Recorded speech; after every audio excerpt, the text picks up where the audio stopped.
now it's 3-1.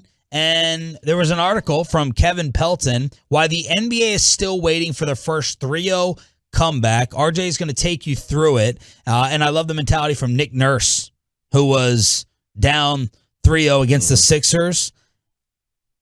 If it gets a 3-1, it's not 3-0 anymore. And 3-1 has been done. So I love that mentality. Let's talk about the makeup of this comeback that is eventually going to one day happen. It is going to one day happen. Terry Francona. Happened 4 times in the NHL. The Kings recently did it, 2014. Red Sox, Yankees we know about in 2004. Yeah, Terry Francona, who managed that Red Sox team, said, just get me one win. Just get one win. Don't worry about it. It is tough to say, but it is a coach speak, right? Just one day at a time. But literally, just win a game. You don't have to win. You don't have to come back from 3-0. You just got to win today, and then worry about the next day when it gets there. And that's the mentality that you really have to have. There have been 146 times in NBA history a team has been down 3-0. The reason this doesn't happen is because 122 of them have been the road team in the series. So these comebacks, 75% of the time, fall short in Game 5. I have the exact stats. When it's 3-0, the series ended, right? It's 146-0 overall. Of the 146, 90 times it ended in Game 4. That's the most. 42 times it ended in Game 5. 11 times it ended in Game 6. 3 times it went to Game 7. Yeah. And one of those was against the Mavs. Portland did it against the Mavs. They went to Game 7. They lost. Yep. Look, this is not going to be easy. And the reason that 122 of the 146 have that have been down 0-3 have been the road team is because they're usually not the better team. Yeah. The better team is usually the higher seed.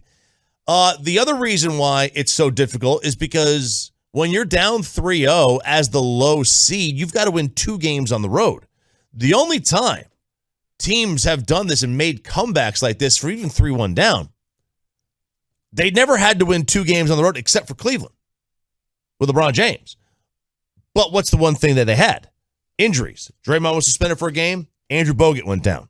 You need to have injuries. Steph's thigh last night, I thought maybe was that opportunity. Yep. He caught a shot in the thigh. He was limping around. And on TNT, they were saying, this is why you need to close it out.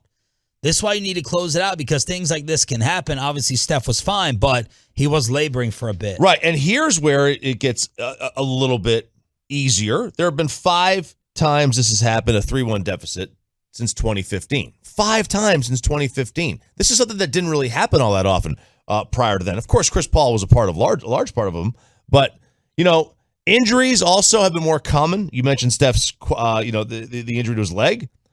The 4 years with the most playoff games lost to injury have all come in the past 7 postseasons. Guys are getting either A, hurt more, or B, more willing to miss a game due to injury. You also need to look at this. Through the first 3 games. Why are people getting hurt more? Modern medicine. I think body awareness, that they're more in tune with their own body, that they say, I'm not going to play through this. Or they don't play well hurt. Some guys don't like to play. The money is too great. They're not going to sacrifice it, even though what's at stake, a championship. Through the first 3 games of this series, the Mavs' effective field goal percentage, which means you're treating 3-pointers as 1.5 field goals, right, instead of their addition, to reflect the additional value they have, is 4.5 percentage points worse than expected based on the location and the type of shots and the distance to nearby defenders. If all they have to do is go back to what they should be shooting, and this is a completely different series. And it's now 2-2 series because they would have won game 2 if they just go back to that one spot. So there is some cause for the Mavericks to be a little bit optimistic. Not a lot. I mean, it's still going to take 3 awful games from Golden State and 3 A+ games for the Dallas Mavericks to win this. But someone's going to do it.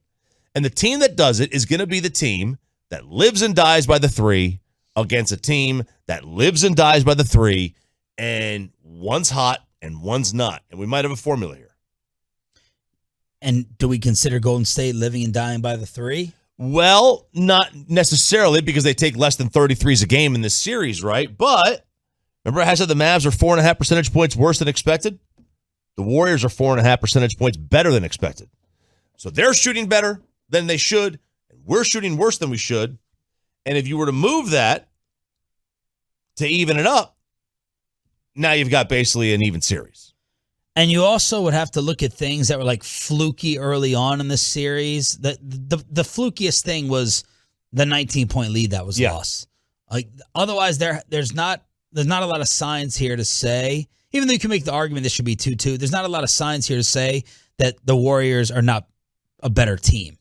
They have superior talent. So that, like Brooklyn, Boston, the first 2 games in Boston, like the Nets easily, definitely could have won.